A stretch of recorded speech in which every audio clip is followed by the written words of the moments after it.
ನಮಸ್ಕಾರ ಸ್ನೇಹಿತರೆ, ನಮ್ಮ ಮೋಟಿವೇಶನಲ್ ಸೌರಭ ಯೂಟ್ಯೂಬ್ ಚಾನೆಲ್ಗೆ ಸ್ವಾಗತ. ನೀವಿನ್ನೂ ನಮ್ಮ ಚಾನೆಲ್ಗೆ ಹೊಸಬರಾಗಿದ್ದರೆ ಈಗಲೇ ನಮ್ಮ ಚಾನೆಲ್ ಅನ್ನು ತಪ್ಪದೇ ಸಬ್ಸ್ಕ್ರೈಬ್ ಮಾಡಿ ಮತ್ತು ಬೆಲ್ ಬಟನ್ ಅನ್ನು ಕ್ಲಿಕ್ ಮಾಡುವುದನ್ನು ಮರೆಯಬೇಡಿ. ಜೀವನವೆಂಬುದು ನಿರಂತರವಾಗಿ ಹರಿಯುವ ನದಿಯಾಗಬೇಕಿತ್ತಲ್ಲವೇ? ನಿನ್ನೆಗಿಂತ ಇಂದು ವಿಭಿನ್ನವಾಗಿ, ಇಂದಿಗಿಂತ ನಾಳೆ ಮತ್ತಷ್ಟು ಉನ್ನತವಾಗಿ ಸಾಗಬೇಕಾದ ಪಯಣವಿದು. ಆದರೆ ಇಂದು ನಮ್ಮಲ್ಲಿ ಬಹುತೇಕರು ಅನುಭವಿಸುತ್ತಿರುವ ಆ ಅತ್ಯಂತ ಭೀಕರವಾದ, ಮೌನವಾದ ಮತ್ತು ಉಸಿರುಗಟ್ಟಿಸುವ ಸ್ಥಿತಿಯೆಂದರೆ ಅದೇ ಸ್ಟಕ್ ಆಗಿರುವುದು. ಎಲ್ಲವೂ ಇದ್ದು ಏನೂ ಇಲ್ಲದ ಖಾಲಿ ಆಕಾಶದಂತೆ, ದಾರಿಯಿದ್ದು ನಡೆಯಲಾರದ ನಿಶ್ಚಲತೆಯಂತೆ ನಮ್ಮ ಬದುಕು ಒಂದೇ ಕಡೆ ಹೆಪ್ಪುಗಟ್ಟಿ ನಿಂತುಬಿಟ್ಟಿದೆ. ಬೆಳಗಾಗುತ್ತಲೇ ಅದೇ ಹಳೆಯ ಯಾಂತ್ರಿಕ ದಿನಚರಿ, ಅದೇ ನಿರಾಸಕ್ತಿ, ಅದೇ ಬೇಸರ ಮತ್ತು ಅದೇ ಅನಿಶ್ಚಿತತೆಯ ನೆರಳು ನಮ್ಮನ್ನು ಆವರಿಸಿಕೊಳ್ಳುತ್ತದೆ. ನಾವು ಎಷ್ಟೇ ಒದ್ದಾಡಿದರೂ, ಎಷ್ಟೇ ಕೈಕಾಲು ಬಡಿದುಕೊಂಡರೂ ನಮ್ಮ ಬಂಡಿ ಒಂದು ಇಂಚೂ ಮುಂದೆ ಸಾಗುತ್ತಿಲ್ಲ ಎಂಬ ಅಸಹಾಯಕತೆ ಮೂಡುತ್ತದೆ. ಸುತ್ತಲಿನ ಪ್ರಪಂಚವೆಲ್ಲ ಅತಿ ವೇಗವಾಗಿ ಓಡುತ್ತಿರುವಾಗ ನಾವೊಬ್ಬರೇ ಕತ್ತಲ ಕೋಣೆಯೊಂದರ ಮೂಲೆಯಲ್ಲಿ ಬಂಧಿಯಾಗಿ ಚಲನೆಯಿಲ್ಲದ ಜೀವರಾಶಿಯಂತೆ ಬಿದ್ದಿದ್ದೇವಲ್ಲ ಎಂಬ ನೋವು ನಿರಂತರವಾಗಿ ಕಾಡತೊಡಗುತ್ತದೆ. ಯಾಕೆ ಹೀಗಾಗುತ್ತದೆ? ನಮ್ಮ ಇಡೀ ಅಸ್ತಿತ್ವವೇ ಒಂದು ಜೌಗು ಪ್ರದೇಶದಲ್ಲಿ ಸಿಕ್ಕಿಹಾಕಿಕೊಂಡಂತೆ ಭಾಸವಾಗಲು ಕಾರಣವೇನು? ಈ ಪ್ರಶ್ನೆ ಕೇವಲ ನಮ್ಮ ಮಿದುಳನ್ನು ಕೊರೆಯುವ ಆಲೋಚನೆಯಲ್ಲ, ಇದು ನಮ್ಮ ಆತ್ಮದ ಆಳದಿಂದ ಹೊರಹೊಮ್ಮುತ್ತಿರುವ ತೀವ್ರವಾದ ಆರ್ತನಾದ. ಬದುಕಿನಲ್ಲಿ ಚಲನೆ ನಿಂತು ಹೋದಾಗ ಕಾಲ ಕೇವಲ ದಿನಗಳನ್ನು ಉರುಳಿಸುತ್ತದೆಯೇ ಹೊರತು ನಮಗೆ ಹೊಸತನವನ್ನಾಗಲಿ ಉತ್ಸಾಹವನ್ನಾಗಲಿ ನೀಡುವುದಿಲ್ಲ. ನಾವು ಹೊರಗಿನ ಪ್ರಪಂಚದಲ್ಲಿ ಬದಲಾವಣೆಯನ್ನು ಹುಡುಕಲು ಹರಸಾಹಸ ಪಡುತ್ತೇವೆ. ಹೊಸ ಉದ್ಯೋಗ, ಹೊಸ ಸ್ಥಳ, ಹೊಸ ಗೆಳೆಯರು ಅಥವಾ ಹೊಸ ಭೌತಿಕ ವಸ್ತುಗಳು ನಮ್ಮ ಬದುಕಿನ ಈ ನಿಶ್ಚಲತೆಯನ್ನು ದೂರ ಮಾಡಬಹುದು ಎಂದು ಭ್ರಮಿಸುತ್ತೇವೆ. ಆದರೆ ಸತ್ಯ ಸಂಗತಿಯೆಂದರೆ ನಮ್ಮ ಬದುಕು ಸ್ತಬ್ಧವಾಗಿರುವುದು ಹೊರಗಿನ ಸಂದರ್ಭಗಳಿಂದಲ್ಲ, ಬದಲಾಗಿ ನಮ್ಮ ಒಳಗಿನ ಆಲೋಚನಾ ಕ್ರಮದಲ್ಲಿ ಉಂಟಾಗಿರುವ ತಡೆಯಿಂದ. ನಮ್ಮ ಮನಸ್ಸು ಒಂದು ಹಳೆಯ ತಂತ್ರಾಂಶದಂತೆ ಕೆಲಸ ಮಾಡುತ್ತಿದೆ. ಹಳೆಯ ನೆನಪುಗಳು, ಹಳೆಯ ಆತಂಕಗಳು ಮತ್ತು ಹಳೆಯ ಸೋಲುಗಳ ತೂಕವನ್ನು ಹೊತ್ತುಕೊಂಡು ನಾವು ಭವಿಷ್ಯದ ಕಡೆಗೆ ಹೆಜ್ಜೆ ಇಡಲು ಪ್ರಯತ್ನಿಸುತ್ತಿದ್ದೇವೆ. ಹಿಂದಿನ ಕಾಲದ ಕಹಿ ಘಟನೆಗಳು ನಮ್ಮ ಕಾಲಿಗೆ ಕಟ್ಟಿದ ಭಾರವಾದ ಕಬ್ಬಿಣದ ಸರಪಳಿಗಳಾಗಿವೆ. ಅವು ನಮ್ಮನ್ನು ಮುನ್ನಡೆಯಲು ಬಿಡುತ್ತಿಲ್ಲ. ಪ್ರತಿಯೊಬ್ಬ ಮನುಷ್ಯನೂ ತನ್ನ ಜೀವನದ ಯಾವುದೋ ಒಂದು ಹಂತದಲ್ಲಿ ಇಂತಹ ನಿಶ್ಚಲತೆಯನ್ನು ಎದುರಿಸಿಯೇ ಇರುತ್ತಾನೆ. ನದಿ ಕೂಡ ಕೆಲವೊಮ್ಮೆ ಕಲ್ಲು ಬಂಡೆಗಳ ನಡುವೆ ಸಿಲುಕಿ ತನ್ನ ಹರಿವನ್ನು ಕಳೆದುಕೊಂಡಂತೆ ಕಾಣಬಹುದು, ಆದರೆ ನದಿಯ ಗುಣ ಹರಿಯುವುದೇ ಆಗಿದೆ. ಹಾಗೆಯೇ ನಮ್ಮ ಬದುಕಿನ ಸಹಜ ಗುಣವೂ ಕೂಡ ಮುನ್ನಡೆಯುವುದೇ ಹೊರತು ಒಂದೇ ಕಡೆ ನಿಲ್ಲುವುದಲ್ಲ. ಈ ನಿಶ್ಚಲತೆಯು ಕೇವಲ ಒಂದು ತಾತ್ಕಾಲಿಕ ಸ್ಥಿತಿಯೇ ಹೊರತು ನಮ್ಮ ಬದುಕಿನ ಅಂತಿಮ ತೀರ್ಪಲ್ಲ ಎಂಬುದನ್ನು ನಾವು ಮೊದಲು ಒಪ್ಪಿಕೊಳ್ಳಬೇಕು. ಬಹಳಷ್ಟು ಬಾರಿ ನಾವು ನಮಗೆ ಅರಿವಿಲ್ಲದೆಯೇ ಒಂದು ಸುಖಿ ವಲಯದ ಅಥವಾ ಸುರಕ್ಷಿತ ವಲಯದ ಗುಲಾಮರಾಗಿಬಿಟ್ಟಿರುತ್ತೇವೆ. ಅಲ್ಲಿ ಯಾವುದೇ ಹೊಸ ಸವಾಲುಗಳಿರುವುದಿಲ್ಲ, ಯಾವುದೇ ಹೊಸ ಅಪಾಯಗಳಿರುವುದಿಲ್ಲ. ಹಳೆಯ ಕಷ್ಟಗಳೇ ನಮಗೆ ಪರಿಚಿತವಾಗಿಬಿಟ್ಟಿರುತ್ತವೆ. ಹೊಸ ಬದಲಾವಣೆಯನ್ನು ತರಲು ಬೇಕಾಗುವ ಧೈರ್ಯ ನಮ್ಮಲ್ಲಿ ಇಲ್ಲದೆ ಹೋದಾಗ ಮನಸ್ಸು ಆ ಪರಿಚಿತವಾಗಿರುವ ನೋವಿನಲ್ಲೇ ನೆಮ್ಮದಿಯನ್ನು ಹುಡುಕಲು ಕಲಿಯುತ್ತದೆ. ಇದೇ ಅತ್ಯಂತ ಅಪಾಯಕಾರಿ ಸ್ಥಿತಿ. ಈ ಸ್ಥಿತಿಯಲ್ಲಿ ಮನುಷ್ಯ ಬದುಕಿರುತ್ತಾನೆಯೇ ಹೊರತು ಜೀವಿಸುತ್ತಿರುವುದಿಲ್ಲ. ಸತ್ತ ಮರಕ್ಕೂ ಮತ್ತು ಚಲನೆಯಿಲ್ಲದ ಬದುಕಿಗೂ ಹೆಚ್ಚಿನ ವ್ಯತ್ಯಾಸವಿರುವುದಿಲ್ಲ. ದಿನಗಳು ಉರುಳಿದಂತೆ ಈ ಸುರಕ್ಷಿತ ವಲಯವೇ ಒಂದು ದೊಡ್ಡ ಸೆರೆಮನೆಯಾಗಿ ಮಾರ್ಪಡುತ್ತದೆ. ನಾವು ಆ ಸೆರೆಮನೆಯ ಕಂಬಿಗಳನ್ನು ಪ್ರೀತಿಸಲು ಶುರುಮಾಡುತ್ತೇವೆ. ಹೊರಗಿನ ವಿಶಾಲವಾದ ಆಕಾಶ, ಹಾರಲು ಕಾಯುತ್ತಿರುವ ರೆಕ್ಕೆಗಳು ಎಲ್ಲವೂ ಮರೆತು ಹೋಗುತ್ತವೆ. ನಮ್ಮ ಸಾಮರ್ಥ್ಯದ ಮೇಲೆ ನಮಗಿರುವ ಅಪನಂಬಿಕೆ ಮತ್ತು ಭವಿಷ್ಯದ ಬಗ್ಗೆಯಿನ ಅತಿಯಾದ ಭಯ ನಮ್ಮನ್ನು ಈ ಜಾಲದಲ್ಲಿ ಹಿಡಿದಿಟ್ಟಿದೆ. ಈ ಜಾಲದಿಂದ ಹೊರಬರಬೇಕಾದರೆ ನಮ್ಮ ಅಂತರಾಳದ ಶಕ್ತಿಯನ್ನು ನಾವು ಜಾಗೃತಗೊಳಿಸಬೇಕಾಗಿದೆ. ಬದುಕು ನಿಂತ ನೀರಾಗಬಾರದು, ಅದು ಸದಾ ಹರಿಯುವ ಗಂಗೆಯಾಗಬೇಕು. ಮನಸ್ಸಿನ ಒಳಗೆ ದಿನನಿತ್ಯ ನಡೆಯುವ ಗೊಂದಲಗಳು, ಆಂತರಿಕ ಸಂಘರ್ಷಗಳು ನಮ್ಮ ಶಕ್ತಿಯನ್ನೆಲ್ಲ ಹೀರಿಬಿಡುತ್ತವೆ. ನಾವು ಕಾರ್ಯಗತಗೊಳಿಸದ ನೂರಾರು ಆಲೋಚನೆಗಳನ್ನು ಮನಸ್ಸಿನಲ್ಲೆಯೇ ಇಟ್ಟುಕೊಂಡು ಕೊಳೆಯುತ್ತಿರುತ್ತೇವೆ. ಕಾರ್ಯಗತಗೊಳಿಸಬೇಕಾದ ಕೆಲಸಗಳ ಪಟ್ಟಿ ಬೆಳೆಯುತ್ತಲೇ ಹೋಗುತ್ತದೆ, ಆದರೆ ಅದನ್ನು ಆರಂಭಿಸಲು ಬೇಕಾದ ಇಚ್ಛಾಶಕ್ತಿ ಮಾತ್ರ ಶೂನ್ಯವಾಗಿರುತ್ತದೆ. ಈ ಆಲಸ್ಯ ಮತ್ತು ಮುಂದೂಡುವಿಕೆ ನಮ್ಮನ್ನು ಮತ್ತಷ್ಟು ಆಳದ ಕಂದಕಕ್ಕೆ ತಳ್ಳುತ್ತದೆ. ಪ್ರತಿ ಬಾರಿ ನಾವು ಒಂದು ಕೆಲಸವನ್ನು ಮುಂದೂಡಿದಾಗಲೂ ನಮ್ಮ ಆತ್ಮವಿಶ್ವಾಸದ ಒಂದು ಸಣ್ಣ ಭಾಗ ಸತ್ತು ಹೋಗುತ್ತದೆ. ಹೀಗೆ ಸತ್ತ ಆತ್ಮವಿಶ್ವಾಸದಿಂದ ಯಾವುದೇ ದೊಡ್ಡ ಸಾಧನೆಯನ್ನು ಮಾಡಲು ಸಾಧ್ಯವಿಲ್ಲ. ನಾವು ನಮ್ಮನ್ನು ನಾವೇ ಪ್ರಶ್ನಿಸಿಕೊಳ್ಳುವ ಸಮಯ ಬಂದಿದೆ. ನಾನು ನಿಜವಾಗಲಿಯೂ ಎಲ್ಲಿದ್ದೇನೆ? ನನ್ನ ಈ ಸ್ಥಿತಿಗೆ ನಾನೇ ಹೊಣೆಯಲ್ಲವೇ? ನನ್ನ ಆಲೋಚನೆಗಳು ನನ್ನನ್ನು ಮುನ್ನಡೆಸುತ್ತಿವೆಯೋ ಅಥವಾ ನನ್ನನ್ನು ಕಟ್ಟಿಹಾಕುತ್ತಿವೆಯೋ? ಈ ಆತ್ಮಾವಲೋಕನವೇ ನಮ್ಮ ಬಿಡುಗಡೆಯ ಮೊದಲ ಹೆಜ್ಜೆಯಾಗಿದೆ. ಕತ್ತಲೆಯನ್ನು ಬೈಯುತ್ತಾ ಕುಳಿತುಕೊಳ್ಳುವುದರಿಂದ ಬೆಳಕು ಬರುವುದಿಲ್ಲ. ಒಂದು ಸಣ್ಣ ಹಣತೆಯಾದರೂ ಹಚ್ಚಬೇಕಾಗುತ್ತದೆ. ನಮ್ಮ ಒಳಗಿನ ಆ ಹಣತೆಯೇ ನಮ್ಮ ಜಾಗೃತಿ. ಇಡೀ ದಿನವನ್ನು ನಾವು ಹೇಗೆ ಕಳೆಯುತ್ತಿದ್ದೇವೆ ಎಂದು ಗಮನಿಸಿದರೆ ನಮಗೆ ತಿಳಿಯುತ್ತದೆ, ನಾವು ಬದುಕುತ್ತಿಲ್ಲ ಮತ್ತು ಬದಲಾಗಿ ಕೇವಲ ಸಮಯವನ್ನು ಸವೆಯುತ್ತಿದ್ದೇವೆ. ಮೊಬೈಲ್ ಪರೆಯ ಮೇಲೆ ಬೆರಳುಗಳನ್ನು ಆಡಿಸುತ್ತಾ, ಪರರ ಬದುಕಿನ ಯಶಸ್ಸಿನ ಬದುಕನ್ನು ನೋಡುತ್ತಾ, ನಮ್ಮ ಸ್ಥಿತಿಯನ್ನು ನೆನೆದು ಕಣ್ಣೀರಿಡುತ್ತಾ ಕಳೆಯುವ ಪ್ರತಿಯೊಂದು ಕ್ಷಣವೂ ನಮ್ಮನ್ನು ಮತ್ತಷ್ಟು ನಿಶ್ಚಲತೆಗೆ ತಳ್ಳುತ್ತದೆ. ಪರರ ಬದುಕಿನ ಮೆರುಗು ನಮ್ಮನ್ನು ಕುರುಡಾಗಿಸುತ್ತಿದೆ. ನಮ್ಮ ಸ್ವಂತ ಬದುಕಿನ ತೋಟವನ್ನು ಹಸನುಗೊಳಿಸುವ ಬದಲಾಗಿ ಬೇರೆಯವರ ತೋಟದ ಹೂಗಳನ್ನು ನೋಡಿ ನಿಟ್ಟುಸಿರುಬಿಡುತ್ತಿದ್ದೇವೆ. ಇದು ನಮ್ಮ ಒಳಗಿನ ಸೃಜನಶೀಲತೆಯನ್ನು, ಕ್ರಿಯಾಶೀಲತೆಯನ್ನು ಸಂಪೂರ್ಣವಾಗಿ ನಾಶಮಾಡುತ್ತದೆ. ನಿಮ್ಮ ಬದುಕು ಸ್ಟಕ್ ಆಗಿದೆ ಎಂದರೆ ಪ್ರಕೃತಿಯು ನಿಮಗೆ ಒಂದು ಪ್ರಬಲವಾದ ಸಂದೇಶವನ್ನು ನೀಡುತ್ತಿದೆ. ನೀನು ಹೋಗಬೇಕಾದ ದಾರಿ ಇದಲ್ಲ, ನೀನು ಬದಲಾಗಬೇಕಾಗಿದೆ ಎಂಬ ಸೂಚನೆಯದು. ಆ ಸೂಚನೆಯನ್ನು ಅರ್ಥಮಾಡಿಕೊಳ್ಳದೆ ನಾವು ಹಾಗೆಯೇ ಕುಳಿತಿದ್ದರೆ ಬದುಕು ಮತ್ತಷ್ಟು ಕಠಿಣವಾಗುತ್ತಾ ಹೋಗುತ್ತದೆ. ಬನ್ನಿ, ಈ ನಿಶ್ಚಲತೆಯ ಹಿಂದಿರುವ ರಹಸ್ಯಗಳನ್ನು ಅರಿಯುತ್ತಾ ಈ ಗೋಜಲುಗಳಿಂದ ಹೊರಬರುವ ಮಾರ್ಗವನ್ನು ಹುಡುಕೋಣ. ಈ ಪ್ರವಾಸ ಕೇವಲ ಆಲೋಚನೆಗಳದ್ದಲ್ಲ, ಇದು ನಿಮ್ಮ ಬದುಕಿನ ಹೊಸ ಆಯಾಮದ ಹುಡುಕಾಟ. ನಮ್ಮ ಬದುಕು ಒಂದೇ ಕಡೆಯಲ್ಲಿ ನಿಲ್ಲಲು ಕೇವಲ ಇಂದಿನ ಆಲಸ್ಯ ಕಾರಣವಲ್ಲ, ಬದಲಾಗಿ ನಾವು ಬೆನ್ನಿನ ಮೇಲೆ ಹೊತ್ತುಕೊಂಡು ನಡೆಯುತ್ತಿರುವ ಹಳೆಯ ನೆನಪುಗಳ ಮತ್ತು ಗಾಯಗಳ ಭಾರವೇ ಮುಖ್ಯ ಕಾರಣ. ಬಾಲ್ಯದಲ್ಲಿ ಆದ ಅವಮಾನಗಳು, ಯುವಾವಸ್ಥೆಯಲ್ಲಿ ಎದುರಿಸಿದ ಸೋಲುಗಳು, ಹತ್ತಿರದವರಿಂದ ಸಿಕ್ಕ ನಂಬಿಕೆ ದ್ರೋಹ ಅಥವಾ ಕೈತಪ್ಪಿ ಹೋದ ಸುವರ್ಣ ಅವಕಾಶಗಳು ನಮ್ಮ ಮನಸ್ಸಿನ ಆಳದಲ್ಲಿ ಆಳವಾದ ಗಾಯಗಳನ್ನು ಉಂಟುಮಾಡಿರುತ್ತವೆ. ನಾವು ದೈಹಿಕವಾಗಿ 2026ನೇ ಇಸವಿಯಲ್ಲಿದ್ದರೂ ಮಾನಸಿಕವಾಗಿ ಇಂದಿಗೂ 5 ಅಥವಾ 10 ವರ್ಷಗಳ ಹಿಂದಿನ ಆ ಕಹಿ ಘಟನೆಯಲ್ಲೇ ಜೀವಿಸುತ್ತಿರುತ್ತೇವೆ. ಆ ಘಟನೆಯು ಸೃಷ್ಟಿಸಿದ ಭಯ ನಮ್ಮನ್ನು ಇಂದಿಗೂ ನಿಯಂತ್ರಿಸುತ್ತಿದೆ. ಮತ್ತೊಮ್ಮೆ ಅಂತಹದೇ ಸೋಲು ಎದುರಾಗಬಹುದೇ? ಮತ್ತೊಮ್ಮೆ ಯಾರಾದರೂ ನಮಗೆ ದ್ರೋಹ ಮಾಡಬಹುದೇ ಎಂಬ ನಿರಂತರ ಅಂಜಿಕೆ ನಮ್ಮನ್ನು ಯಾವುದೇ ಹೊಸ ಹೆಜ್ಜೆಯನ್ನು ಇಡದಂತೆ ತಡೆಯುತ್ತದೆ. ಗಾಯಗೊಂಡ ಪಕ್ಷಿಯೊಂದು ಗೂಡಿನಿಂದ ಹೊರಬರಲು ಹೆದರುವಂತೆ ನಮ್ಮ ಮನಸ್ಸು ಕೂಡ ಜಗತ್ತನ್ನು ಎದುರಿಸಲು ಹೆದರಿ ತನ್ನದೇ ಆದ ಸುರಕ್ಷಿತ ಕೋಟೆಯೊಳಗೆ ಅಡಗಿ ಕುಳಿತುಬಿಡುತ್ತದೆ. ಈ ಮಾನಸಿಕ ಬಂಧನವೇ ಬದುಕು ಸ್ಟಕ್ ಆಗಲು ಮೂಲ ಪ್ರೇರಣೆ. ನಾವು ಗತಕಾಲದ ಕೈದಿಯಾಗಿದ್ದೇವೆ. ಕಳೆದುಹೋದ ಸಮಯವನ್ನು ಬದಲಾಯಿಸಲು ಜಗತ್ತಿನ ಯಾವುದೇ ಶಕ್ತಿಗೂ ಸಾಧ್ಯವಿಲ್ಲ ಎಂಬ ಸರಳ ಸತ್ಯವನ್ನು ನಾವು ಮರೆತುಬಿಡುತ್ತೇವೆ. ಹಳೆಯ ಪುಟಗಳನ್ನು ಪದೇ ಪದೇ ತಿರುಗಿಸಿ ಓದುವುದರಿಂದ ಹೊಸ ಅಧ್ಯಾಯವನ್ನು ಬರೆಯಲು ಸಾಧ್ಯವಿಲ್ಲ. ಆದರೆ ನಮ್ಮ ಮನಸ್ಸು ಆ ಕಹಿಯಾದ ಪುಟಗಳಲ್ಲೇ ಸಿಲುಕಿಕೊಂಡಿರುತ್ತದೆ. ಅಂದು ಹಾಗಾಗಬಾರದಿತ್ತು, ಅವರು ನನಗೆ ಹಾಗೆ ಮಾಡಬಾರದಿತ್ತು ಎಂಬ ವ್ಯರ್ಥ ಆಲೋಚನೆಗಳಲ್ಲೇ ನಮ್ಮ ಪ್ರಸ್ತುತ ಕ್ಷಣದ ಅಮೂಲ್ಯವಾದ ಶಕ್ತಿಯನ್ನು ವ್ಯಯಿಸುತ್ತಿದ್ದೇವೆ. ಗತಕಾಲದ ಮೇಲಿನ ಈ ಅತಿಯಾದ ಆಸಕ್ತಿ ಮತ್ತು ಭವಿಷ್ಯದ ಮೇಲಿನ ಅತಿಯಾದ ಆತಂಕ ನಮ್ಮನ್ನು ವರ್ತಮಾನದಲ್ಲಿ ಬದುಕದಂತೆ ಮಾಡುತ್ತವೆ. ವರ್ತಮಾನವೇ ಸತ್ಯ. ವರ್ತಮಾನದಲ್ಲೇ ನಮ್ಮ ಇಡೀ ಬದುಕಿನ ಚಲನೆ ಅಡಗಿದೆ. ಚಲಿಸದ ಗಡಿಯಾರದ ಮುಳ್ಳುಗಳು ಹೇಗೆ ಸಮಯವನ್ನು ತೋರಿಸಲಾರವೋ, ಹಾಗೆಯೇ ವರ್ತಮಾನದಲ್ಲಿ ಕ್ರಿಯಾಶೀಲವಾಗಿರದ ಮನುಷ್ಯ ತನ್ನ ಜೀವನದ ದಿಕ್ಕನ್ನು ಕಂಡುಕೊಳ್ಳಲಾರ. ಹಳೆಯ ಗಾಯಗಳನ್ನು ನೆನೆದು ಕಣ್ಣೀರಿಡುವುದನ್ನು ನಿಲ್ಲಿಸಿ ಅವುಗಳನ್ನು ನಮ್ಮ ಜೀವನದ ಪಾಠಗಳನ್ನಾಗಿ ಪರಿವರ್ತಿಸಿಕೊಳ್ಳಬೇಕಾದ ಅನಿವಾರ್ಯತೆ ಇಂದಿದೆ. ಇದರೊಂದಿಗೆ ನಮ್ಮ ಮೇಲೆ ನಾವೇ ಹೇರಿಕೊಂಡಿರುವ ಅಥವಾ ಸಮಾಜವು ನಮ್ಮ ಮೇಲೆ ಹೇರಿರುವ ಅತಿಯಾದ ನಿರೀಕ್ಷೆಗಳ ಭಾರವು ನಮ್ಮನ್ನು ಕಟ್ಟಿಹಾಕುತ್ತದೆ. ಇಷ್ಟು ವಯಸ್ಸಿಗೆ ಇಷ್ಟೇ ಸಂಪಾದಿಸಬೇಕು, ಇಂತಹದ್ದೇ ಉದ್ಯೋಗ ಮಾಡಬೇಕು, ಸಮಾಜದಲ್ಲಿ ಇಂತಹದ್ದೇ ಸ್ಥಾನಮಾನ ಹೊಂದಿರಬೇಕು ಎಂಬ ಕಟ್ಟುಪಾಡುಗಳು ನಮ್ಮನ್ನು ಉಸಿರುಗಟ್ಟಿಸುತ್ತವೆ. ಈ ಅಲಿಖಿತ ನಿಯಮಗಳ ಚೌಕಟ್ಟಿನಲ್ಲಿ ನಮ್ಮನ್ನು ನಾವು ಫಿಟ್ ಮಾಡಲು ಪ್ರಯತ್ನಿಸಿದಾಗ ನಮ್ಮ ನೈಜ ಆಸಕ್ತಿ ಮತ್ತು ಸಾಮರ್ಥ್ಯಗಳು ಸತ್ತು ಹೋಗುತ್ತವೆ. ನಮಗಿಷ್ಟವಿಲ್ಲದ ದಾರಿಯಲ್ಲಿ ಎಲ್ಲರನ್ನೂ ಮೆಚ್ಚಿಸಲು ಓಡಲು ಪ್ರಯತ್ನಿಸುತ್ತೇವೆ. ಆದರೆ ಆ ದಾರಿಯಲ್ಲಿ ನಮ್ಮ ಆತ್ಮಕ್ಕೆ ತೃಪ್ತಿಯಿರುವುದಿಲ್ಲ. ಯಾವಾಗ ಆತ್ಮಕ್ಕೆ ತೃಪ್ತಿಯಿರುವುದಿಲ್ಲವೋ ಆಗ ಒಳಗಿನಿಂದ ಒಂದು ನಿರಾಸಕ್ತಿ ಮೂಡುತ್ತದೆ. ಆ ನಿರಾಸಕ್ತಿಯೇ ನಮ್ಮನ್ನು ಒಂದೇ ಕಡೆ ಸ್ಥಗಿತಗೊಳಿಸುತ್ತದೆ.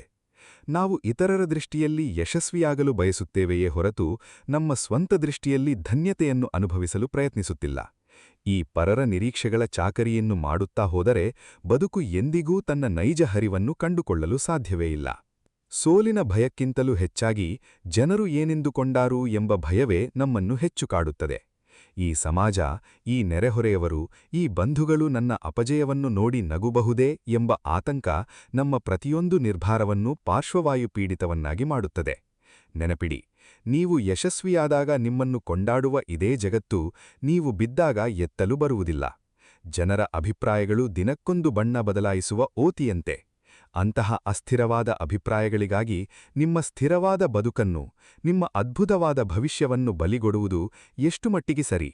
ನಿಮ್ಮ ಬದುಕಿನ ಚುಕ್ಕಾಣಿ ನಿಮ್ಮ ಕೈಯಲ್ಲಿರಬೇಕೇ ಹೊರತು ದಾರಿಯಲ್ಲಿ ಹೋಗುವ ಮೂರನೇ ವ್ಯಕ್ತಿಯ ಕೈಯಲ್ಲಲ್ಲ. ಯಾವಾಗ ನೀವು ಜನರ ಮಾತುಗಳಿಗೆ ಕಿವಿಗೊಡುವುದನ್ನು ನಿಲ್ಲಿಸುತ್ತೀರೋ ಅಂದೇ ನಿಮ್ಮ ಬದುಕಿನ ಅರ್ಧದಷ್ಟು ಬಂಧನಗಳು ಕಳಚುಬೀಳುತ್ತವೆ ಮತ್ತು ನಿಮ್ಮ ಬದುಕಿನ ನೌಕೆ ಮುನ್ನಡೆಯಲು ಆರಂಭಿಸುತ್ತದೆ. ನಾವು ನಮ್ಮನ್ನು ಇತರರೊಂದಿಗೆ ಹೋಲಿಕೆ ಮಾಡಿಕೊಳ್ಳುವ ಕೆಟ್ಟ ಅಭ್ಯಾಸವನ್ನು ಬೆಳೆಸಿಕೊಂಡಿದ್ದೇವೆ. ಸಾಮಾಜಿಕ ಜಾಲತಾಣಗಳಲ್ಲಿ ಕಾಣುವ ಜನರ ಕೃತಕ ಸುಖದ ಜೀವನವನ್ನು ನೋಡಿ ನನ್ನ ಬದುಕು ಮಾತ್ರ ಯಾಕೆ ಹೀಗಿದೆ ಎಂದು ಕೊರಗುತ್ತೇವೆ. ಹೋಲಿಕೆ ಎಂಬುದು ನಮ್ಮ ಸಂತೋಷವನ್ನು ಕದಯುವ ಅತಿ ದೊಡ್ಡ ಕಳ್ಳ. ಪ್ರತಿಯೊಬ್ಬ ಮನುಷ್ಯನ ಜೀವನದ ಪ್ರಯಾಣವೂ ವಿಭಿನ್ನವಾಗಿರುತ್ತದೆ. ಸೂರ್ಯ ತಡವಾಗಿ ಹುಟ್ಟಬಹುದು, ಚಂದ್ರ ಬೇಗನೆ ಬರಬಹುದು, ಆದರೆ ಇಬ್ಬರೂ ತಮ್ಮದೇ ಆದ ಸಮಯದಲ್ಲಿ ಜಗತ್ತಿಗೆ ಬೆಳಕನ್ನು ನೀಡುತ್ತಾರೆ. ಸೂರ್ಯನನ್ನು ನೋಡಿ ಚಂದ್ರನಾಗಲಿ, ಚಂದ್ರನನ್ನು ನೋಡಿ ಸೂರ್ಯನಾಗಲಿ ಎಂದಿಗೂ ಹತಾಶರಾಗುವುದಿಲ್ಲ. ಪ್ರಕೃತಿಯ ಈ ಅದ್ಭುತ ನಿಯಮವನ್ನು ನಾವು ಅರ್ಥಮಾಡಿಕೊಳ್ಳಬೇಕು. ನಿಮ್ಮ ಸ್ಪರ್ಧೆ ಕೇವಲ ನಿಮ್ಮೊಂದಿಗೇ ಇರಬೇಕು. ನಿನ್ನೆಯ ನೀವಿಗಿಂತ ಇಂದಿನ ನೀವು ಎಷ್ಟು ಉತ್ತಮವಾಗಿದ್ದೀರಿ ಎಂಬುದಷ್ಟೇ ಮುಖ್ಯ. ಈ ಹೋಲಿಕೆಯ ಭಾರದಿಂದ ಮುಕ್ತರಾದಾಗ ಮಾತ್ರ ನಮ್ಮ ಮನಸ್ಸು ಹಗುರವಾಗುತ್ತದೆ ಮತ್ತು ನಮ್ಮ ದಾರಿ ನಮಗೆ ಸ್ಪಷ್ಟವಾಗಿ ಗೋಚರಿಸುತ್ತದೆ. ಬದುಕನ್ನು ಮುನ್ನಡೆಸಲು ಈ ಹಗುರತನ ಅತ್ಯಗತ್ಯ. ಬದುಕಿನ ಹರಿವು ನಿಲ್ಲಲು ಮೂರನೇ ಪ್ರಮುಖ ಕಾರಣ ನಮ್ಮ ಒಳಗಿನ ಇಚ್ಛಾಶಕ್ತಿ, ವಿಲ್ ಪವರ್ ಸಂಪೂರ್ಣವಾಗಿ ಮಂಕಾಗಿರುವುದು ಮತ್ತು ಅದರ ಜಾಗದಲ್ಲಿ ಮಾನಸಿಕ ಜಡತ್ವ ಆವರಿಸಿರುವುದು. ನಾವು ದಿನವಿಡೀ ಯೋಚನೆ ಮಾಡುತ್ತಲೇ ಇರುತ್ತೇವೆ, ಆದರೆ ಯಾವುದೇ ಆಚರಣೆ ಇರುವುದಿಲ್ಲ. ಆಲೋಚನೆಗಳ ಕೋಟೆಯನ್ನು ಕಟ್ಟುವುದರಲ್ಲಿ ನಾವು ನಿಸ್ಸೀಮರು, ಆದರೆ ಆ ಕೋಟೆಗೆ ಒಂದು ಇಟ್ಟಿಗೆಯನ್ನು ಇಡುವಷ್ಟು ದೈಹಿಕ ಅಥವಾ ಮಾನಸಿಕ ಶ್ರಮವನ್ನು ಹಾಕಲು ಸಿದ್ಧರಿರುವುದಿಲ್ಲ. ಈ ಸ್ಥಿತಿಯನ್ನು ವಿಶ್ಲೇಷಣಾತ್ಮಕ ಪಕ್ಷವಾಯು ಎನ್ನಬಹುದು.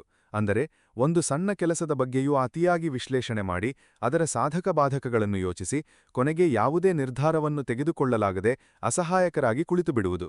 ಈ ಜಡತ್ವ ನಮ್ಮನ್ನು ಒಳಗಿನಿಂದಲೇ ತಿನ್ನುತ್ತಿರುತ್ತದೆ. ನಾವು ಕ್ರಿಯೆಯಿಲ್ಲದ ಕೇವಲ ಯೋಚನೆಗಳ ಮೂಟೆಯಾಗುತ್ತಿದ್ದೇವೆ. ಕ್ರಿಯೆಯಿಲ್ಲದ ಆಲೋಚನೆಗಳು ಕೇವಲ ಹಗಲು ಕನಸುಗಳಷ್ಟೇ. ಅವುಗಳಿಂದ ಬದುಕಿನಲ್ಲಿ ಯಾವುದೇ ಬದಲಾವಣೆ ತರಲು ಸಾಧ್ಯವಿಲ್ಲ. ಮನಸ್ಸಿಗೆ ಒಂದು ವಿಚಿತ್ರವಾದ ಸ್ವಭಾವವಿದೆ. ಅದಕ್ಕೆ ಕಷ್ಟಪಡುವುದು ಇಷ್ಟವಿರುವುದಿಲ್ಲ. ಅದು ಯಾವಾಗಲೂ ಸುಲಭವಾದ, ತಕ್ಷಣದ ಸಂತೋಷವನ್ನು ನೀಡುವ ದಾರಿಗಳನ್ನೇ ಹುಡುಕುತ್ತದೆ.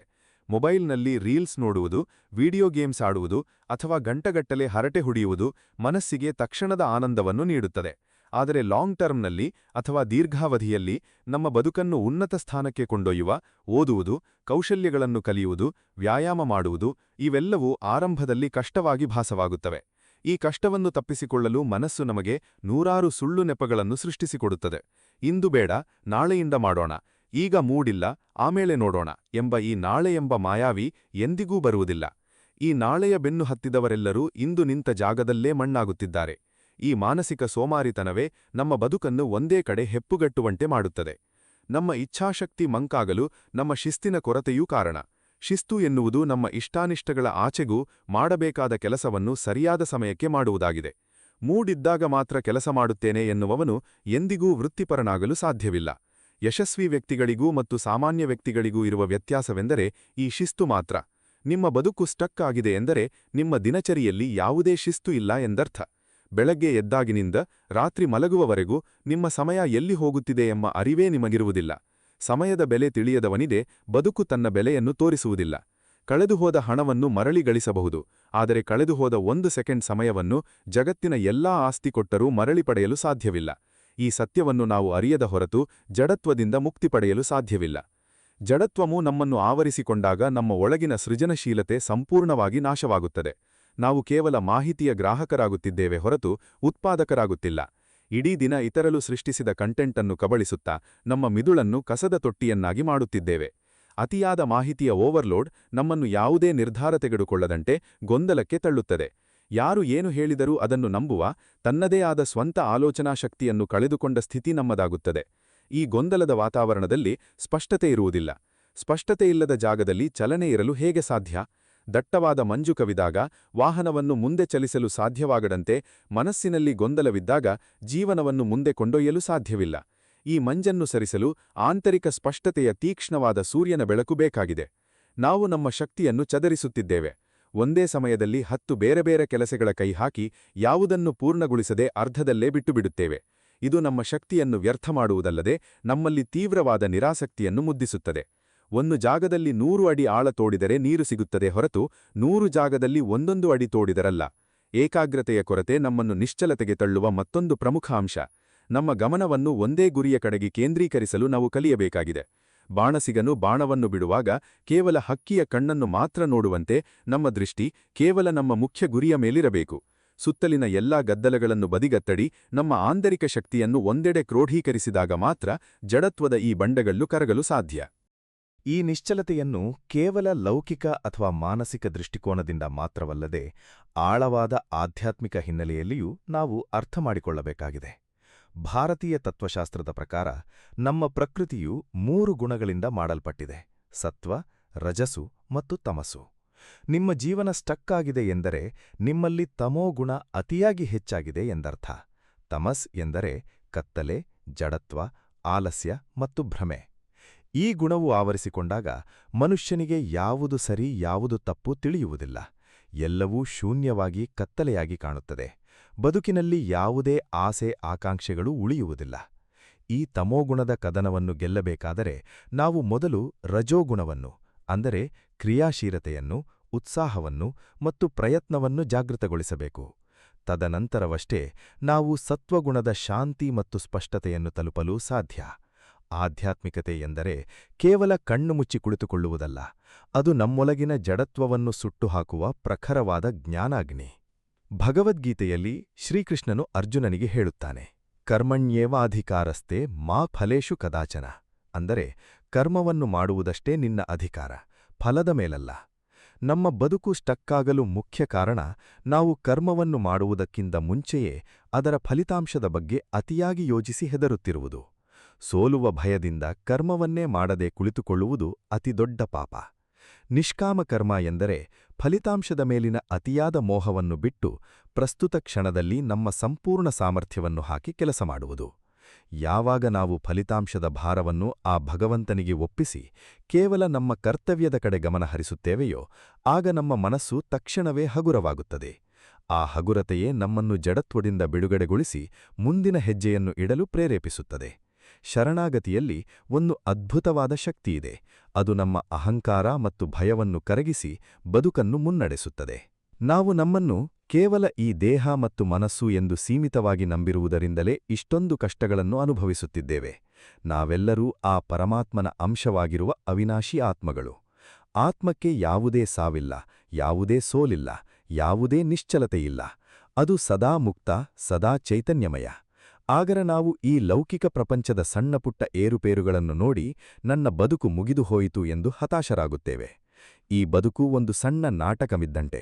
ಇಲ್ಲಿ ನಮಗೆ ನೀಡಿರುವ ಪಾತ್ರವನ್ನು ನಾವು ಅತ್ಯಂತ ಪ್ರಾಮಾಣಿಕವಾಗಿ ನಿರ್ವಹಿಸಬೇಕೇ ಹೊರತು ನಾಟಕದ ದೃಶ್ಯಗಳನ್ನೇ ನಿಜ ಎಂದು ನಂಬಿ ಅಳಬಾರದು. ಸಾಕ್ಷೀಭಾವದಿಂದ ಬದುಕನ್ನು ನೋಡುವುದನ್ನು ಕಲಿಯಬೇಕು.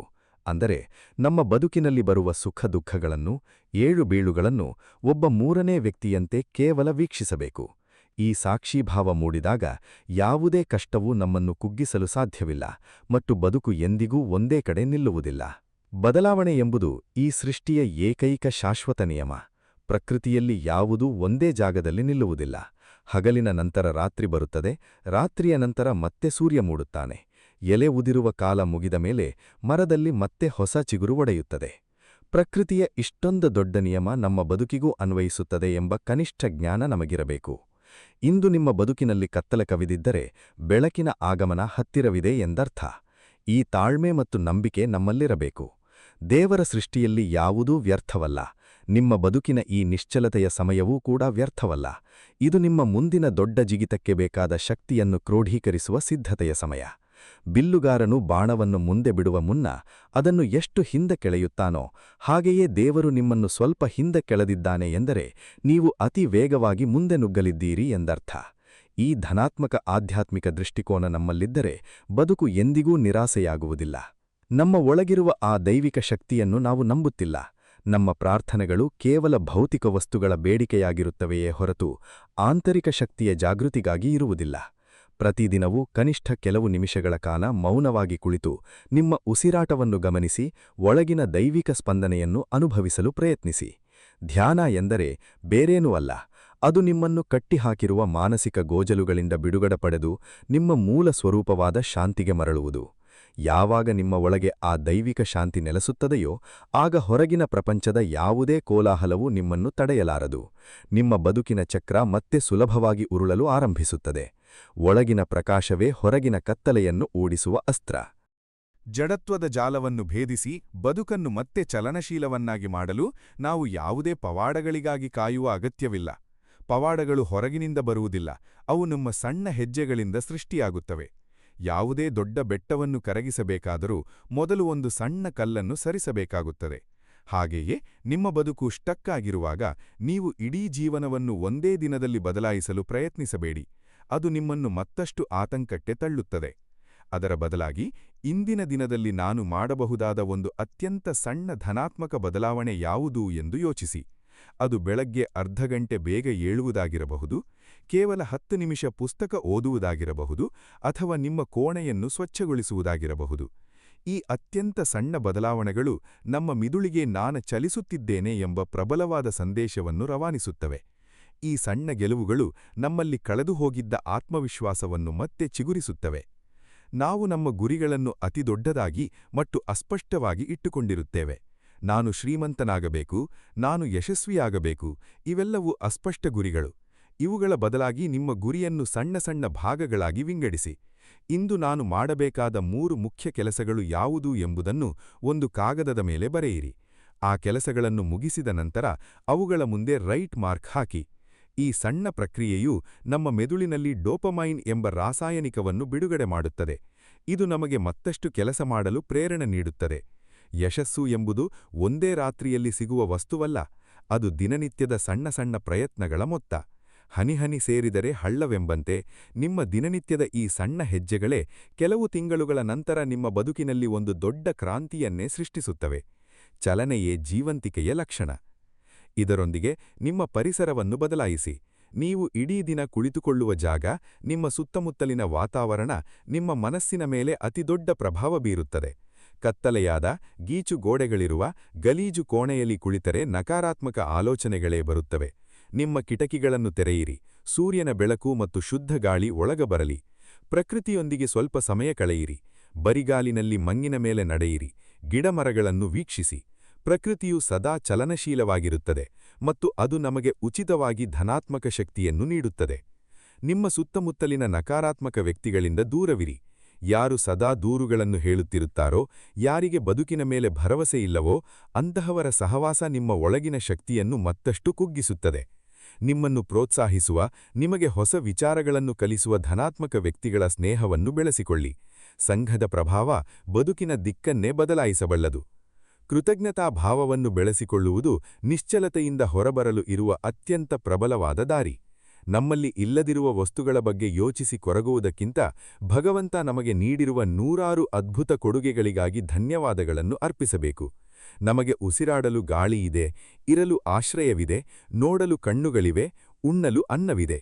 ಈ ಜಗತ್ತಿನಲ್ಲಿ ಇಷ್ಟೂ ಇಲ್ಲದ ಕೋಟ್ಯಾಂತರ ಜನರಿದ್ದಾರೆ.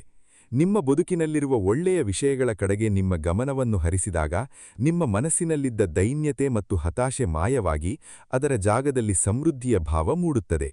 ಕೃತಜ್ಞತೆಯು ನಮ್ಮ ಮನಸ್ಸಿನ ಆವರ್ತನವನ್ನು ನಕಾರಾತ್ಮಕತೆಯಿಂದ ಧನಾತ್ಮಕತೆಗೆ ಬದಲಾಯಿಸುತ್ತದೆ. ಕೃತಜ್ಞನಾದ ಮನುಷ್ಯ ಎಂದಿಗೂ ಒಂದೇ ಕಡೆ ಸ್ಟಕ್ಕಾಗಿ ನಿಲ್ಲಲಾರ. ಅವನು ಸದಾ ಪ್ರೀತಿ ಮತ್ತು ಕರುಣೆಯೊಂದಿಗೆ ಮುನ್ನಡೆಯುತ್ತಾನೆ. ಕೊನೆಯದಾಗಿ, ನಿಮ್ಮನ್ನು ನೀವು ಕ್ಷಮಿಸಲು ಕಲಿಯಿರಿ. ಗತಕಾಲದಲ್ಲಿ ನೀವು ಮಾಡಿದ ತಪ್ಪುಗಳಿಗಾಗಿ, ತೆಗೆದುಕೊಂಡ ತಪ್ಪು ನಿರ್ಧಾರಗಳಿಗಾಗಿ ಇಂದಿಗೂ ನಿಮ್ಮನ್ನು ನೀವೇ ಶಿಕ್ಷಿಸಿಕೊಳ್ಳುವುದನ್ನು ನಿಲ್ಲಿಸಿ. ನೀವು ಒಬ್ಬ ಮನುಷ್ಯ, ತಪ್ಪುಗಳು ಆಗುವುದು ಸಹಜ. ಅಂದಿನ ಪರಿಸ್ಥಿತಿಗೆ, ಅಂದಿನ ನಿಮ್ಮ ತಿಳುವಳಿಕೆಗೆ ನೀವು ಆ ನಿರ್ಧಾರ ತೆಗೆದುಕೊಂಡಿದ್ದೀರಿ. ಈಗ ಆ ತಪ್ಪಿನಿಂದ ಪಾಠ ಕಲಿತು ಮುಂದೆ ಸಾಗಬೇಕೇ ಹೊರತು ಅಲ್ಲಿಯೇ ಕುಳಿತು ಅಳಬಾರದು. ನಿಮ್ಮ ಮೇಲೆ ನಿಮಗೆ ಕರುಣೆ ಇರಲಿ. ನಿಮ್ಮನ್ನು ನೀವು ಪ್ರೀತಿಸದಿದ್ದರೆ ಜಗತ್ತಿನಲ್ಲಿ ಬೇರೆ ಯಾರೂ ನಿಮ್ಮನ್ನು ಪ್ರೀತಿಸಲು ಸಾಧ್ಯವಿಲ್ಲ. ನಿಮ್ಮ ಬೆನ್ನನ್ನು ನೀವೇ ತಟ್ಟಿಕೊಳ್ಳಿ. ನನ್ನಿಂದ ಸಾಧ್ಯವಿದೆ, ನಾನು ಈ ಸ್ಥಿತಿಯಿಂದ ಹೊರ ಬಂದೇ ಬರುತ್ತೇನೆ ಎಂದು ಧೈರ್ಯವಾಗಿ ಹೇಳಿ. ಈ ಆಂತರಿಕ ಆತ್ಮವಿಶ್ವಾಸದ ಕಿಡಿ ನಿಮ್ಮ ಒಳಗಿನ ಜಡತ್ವದ ಇಡೀ ಕಾಡನ್ನೇ ಸುಟ್ಟು ಭಸ್ಮ ಮಾಡಬಲ್ಲದು. ಹೆಜ್ಜೆ ಇಡಿ, ದಾರಿ ತನ್ನಷ್ಟಕ್ಕೆ ತಾನೇ ತೆರೆದುಕೊಳ್ಳುತ್ತದೆ. ಈಗ ನಿಮ್ಮ ಬಿಡುಗಡೆಯ ಮಹಾಸಮಯ ಬಂದಿದೆ. ಇಷ್ಟು ದಿನ ನೀವು ಅನುಭವಿಸಿದ ಜಡತ್ವ, ನಿಶ್ಚಲತೆ ಮತ್ತು ನೋವುಗಳೆಲ್ಲವೂ ಮುಗಿಯುವ ಕ್ಷಣವಿದು. ನಿಮ್ಮ ಬದುಕು ಸ್ಟಕ್ಕಾಗಿರುವುದು ನಿಮ್ಮ ವಿನಾಶಕ್ಕಾಗಲ್ಲ, ಅದು ನಿಮ್ಮ ಮಹಾರೂಪಾಂತರದ ಮುನ್ನುಡಿಯಾಗಿದೆ. ಕಂಬಳಿಹುಳು ಒಂದೇ ಕಡೆ ನಿಶ್ಚಲವಾಗಿ ಕೋಶದೊಳಗೆ ಬಂಧಿಯಾದಾಗ ಅದು ಸತ್ತಂತೆ ಕಾಣಬಹುದು, ಆದರೆ ಕೆಲವು ದಿನಗಳ ನಂತರ ಅದೇ ಕೋಶವನ್ನು ಒಡೆದು ಅತ್ಯಂತ ಸುಂದರವಾದ ಚಿಟ್ಟೆಯಾಗಿ ಆಕಾಶಕ್ಕೆ ಹಾರುತ್ತದೆ. ಇಂದು ನಿಮ್ಮ ಸ್ಥಿತಿಯೂ ಹಾಗೆಯೇ ಇದೆ. ಈ ನಿಶ್ಚಲತೆಯು ನಿಮ್ಮ ಒಳಗಿನ ಹಳೆಯ ಆವೃತ್ತಿಯನ್ನು ಸಾಯಿಸಿ ಒಂದು ಅತ್ಯಂತ ಶಕ್ತಿಶಾಲಿ, ಅದ್ಭುತ ಮತ್ತು ಪ್ರಬುದ್ಧ ಹೊಸ ಆವೃತ್ತಿಯನ್ನು ಸೃಷ್ಟಿಸುತ್ತಿದೆ. ಈ ಸತ್ಯವನ್ನು ಅರಿತುಕೊಳ್ಳಿ. ನಿಮ್ಮ ರೆಕ್ಕೆಗಳನ್ನು ಬಿಚ್ಚುವ ಸಮಯ ಬಂದಿದೆ. ಇನ್ನು ಮುಂದೆ ಕತ್ತಲೆ ಕೋಣೆಯ ಮೂಲೆಯಲ್ಲಿ ಅಳುವುದು ಸಾಕು. ಎದ್ದು ನಿಲ್ಲಿ ಮತ್ತು ನಿಮ್ಮ ನೈಜ ಸಾಮರ್ಥ್ಯದ ದರ್ಶನವನ್ನು ಈ ಜಗತ್ತಿಗೆ ಮಾಡಿಸಿ. ನಿಮ್ಮೊಳಗೆ ಅಪ್ರತಿಮವಾದ, ಅನಂತವಾದ ದೈವಿಕ ಶಕ್ತಿಯಡಗಿದೆ. ನೀವು ಸಾಮಾನ್ಯರಲ್ಲ. ನೀವು ಕೇವಲ ತಿಂದು ಮಲಗಲು ಹುಟ್ಟಿದ ಜೀವಿಗಳಲ್ಲ. ಈ ಸೃಷ್ಟಿಯ ಮಹಾನ್ ಚೇತನವು ನಿಮ್ಮ ಮೂಲಕ ಯಾವುದೋ ಒಂದು ಅದ್ಭುತವಾದ ಕಾರ್ಯವನ್ನು ಮಾಡಲು ಬಯಸುತ್ತಿದೆ. ನಿಮ್ಮನ್ನು ತಡೆಯಲು ಈ ಜಗತ್ತಿನ ಯಾವುದೇ ಶಕ್ತಿಗೂ ಸಾಧ್ಯವಿಲ್ಲ. ನಿಮ್ಮನ್ನು ತಡೆಯುತ್ತಿರುವುದು ಕೇವಲ ನಿಮ್ಮ ಮನಸ್ಸಿನ ಸಣ್ಣ ಆಲೋಚನೆಗಳು ಮಾತ್ರ. ಆ ಆಲೋಚನೆಗಳ ಸರಪಳಿಯನ್ನು ಇಂದೇ ಈ ಕ್ಷಣವೇ ಕತ್ತರಿಸಿ ಹಾಕಿ. ಸಿಂಹದಂತೆ ಗರ್ಜಿಸಿ ಎದ್ದು ಬನ್ನಿ.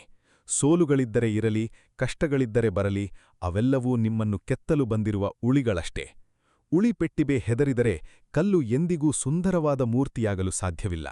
ನಿಮ್ಮ ಬದುಕಿನ ಪ್ರತಿಯೊಂದು ಪೆಟ್ಟನ್ನೂ ಸಹಿಸಿಕೊಂಡು ಒಂದು ಅದ್ಭುತವಾದ ಇತಿಹಾಸವನ್ನು ಸೃಷ್ಟಿಸಲು ಸಿದ್ಧರಾಗಿ.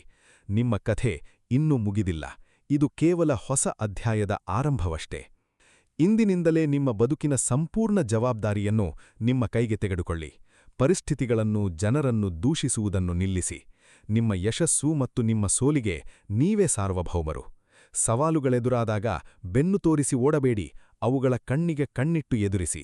ಧೈರ್ಯವಂತನಿಗೆ ಮಾತ್ರ ಈ ಬದುಕು ತನ್ನ ರಹಸ್ಯಗಳನ್ನು ಬಿಟ್ಟುಕೊಡುತ್ತದೆ. ಹೆದರಿ ಕುಳಿತರೆ ಬದುಕು ನರಕವಾಗುತ್ತದೆ.